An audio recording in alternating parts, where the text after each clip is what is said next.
Welcome to 5 Minutes, your quick dive into the wide-ranging world of insurance, technology, and leadership. I'm Miguel Edwards, and I'll be your guide as we explore these topics that are transforming not just the insurance industry, but the business world at large.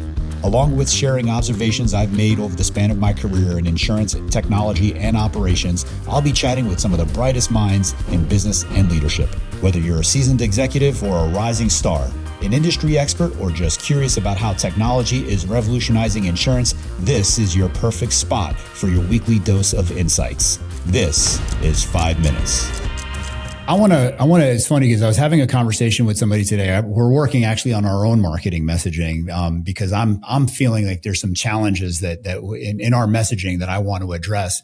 And I want to make a statement and then ask you to kind of react to it and maybe think about whether it applies to Elysian. And it's that, the term modernization and the term futurization, it just doesn't work anymore. Because for me, it suggests that there's an activity that you take, which then you arrive at a point and then you're good.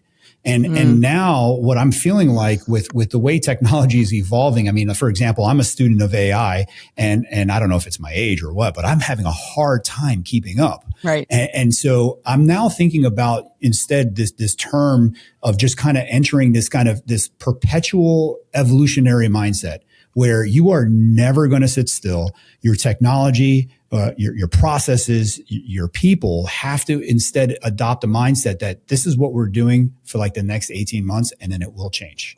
And we'll be lucky if we get 18 months out of it because there will be a new, better, faster, cheaper way to do this. And we've got to be able to adopt it. Otherwise, there will be a new Elysian that's going to come and eat our lunch if we're not careful. Absolutely. React to that and tell me how that fits into what you guys think about. I couldn't agree with you more because I think about what are the things that keep me up at night, right? So right now, it's not the day-to-day client onboarding or the day-to-day claim handling and the processing.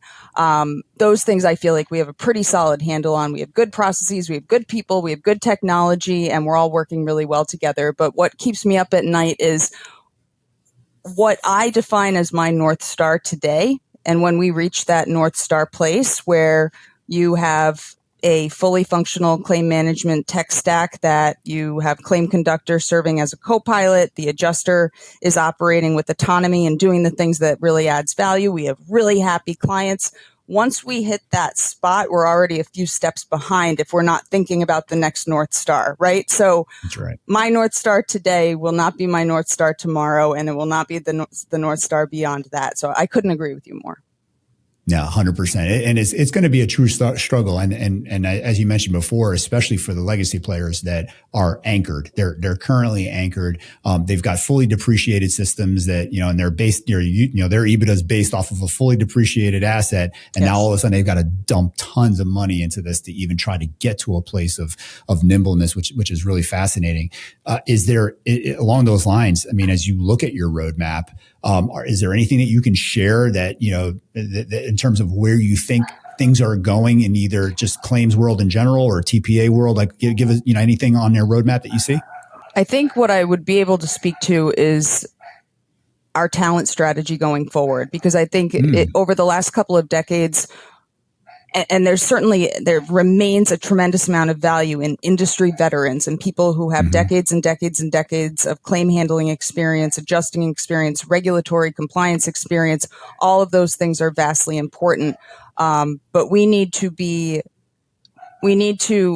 honest with ourselves. I consider myself one of these folks that I'm not on TikTok. I'm not on a lot of these new apps. I'm kind of anchored to LinkedIn. I'm anchored to Facebook.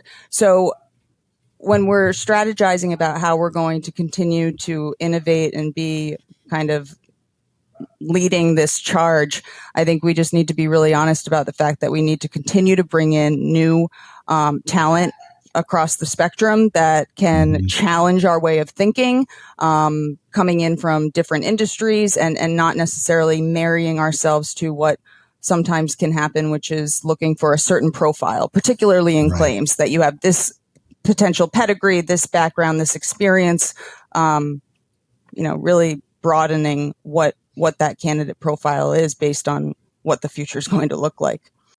Thank you for joining this episode of 5 Minutes. If you've enjoyed our discussion, we'd love for you to share it with anyone else you think might find it interesting. Also, please subscribe on whatever podcast platform you're listening on and hit that bell to stay on top of the game with our practical 5-minute episodes. We look forward to seeing you again next week.